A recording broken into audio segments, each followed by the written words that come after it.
Mr. President.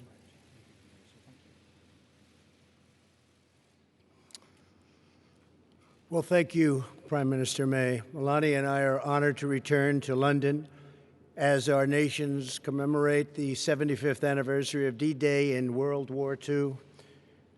We want to thank Her Majesty the Queen, who I had a lovely dinner with last night, a fantastic person, fantastic woman, for so graciously inviting us to this state visit.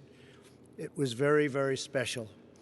Our thanks as well to Prime Minister and Mr. May for the warm welcome they've given the First Lady and me as we remember the heroes who laid down their lives to rescue civilization itself.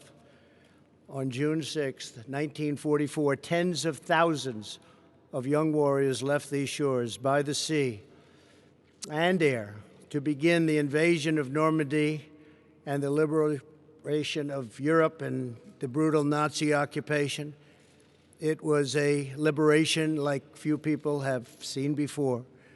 Among them were more than 130,000 American and British brothers in arms. Through their valor and sacrifice, they secured our homelands and saved freedom for the world. Tomorrow, Prime Minister May and I will attend a commemoration ceremony in Portsmouth, one of the key embarkation points for the invasion.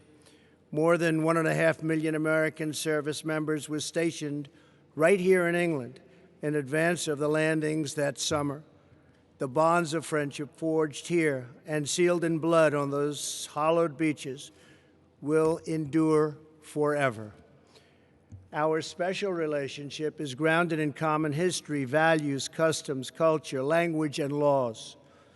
Our people believe in freedom and independence as a sacred birthright and cherished inheritance worth defending at any cost. As the Prime Minister and I discussed in our meetings today and yesterday, the United States and the United Kingdom share many goals and priorities around the world. I want to thank the people of the United Kingdom for their service and partnership in our campaign to defeat ISIS.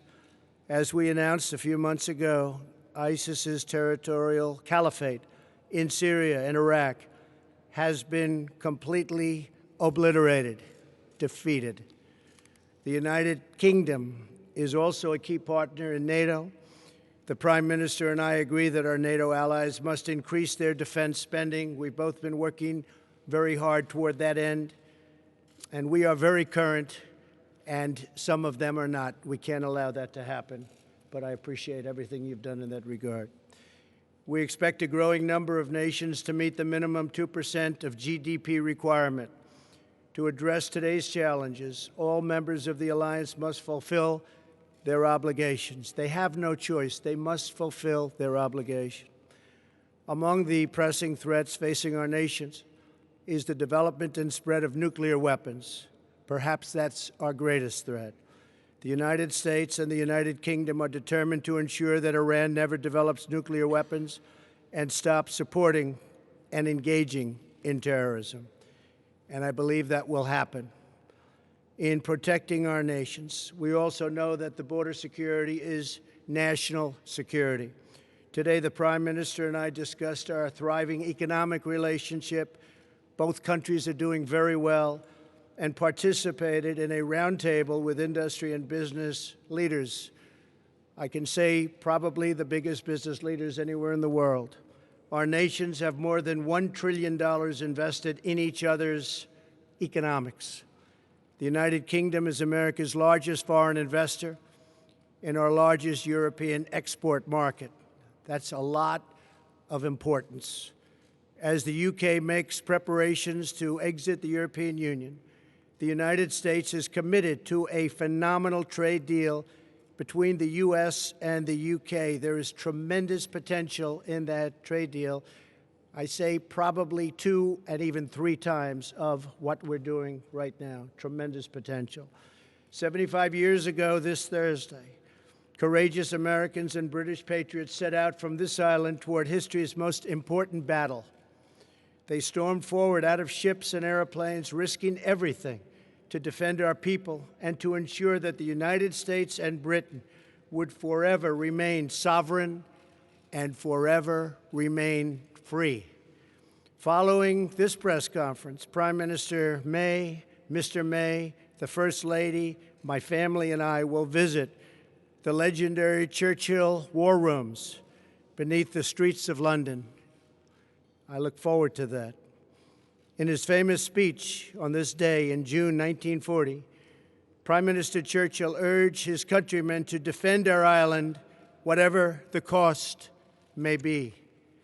As we mark this solemn anniversary of D-Day, we remember that the defense of our nations does not begin on the battlefield, but within the heart of every patriot.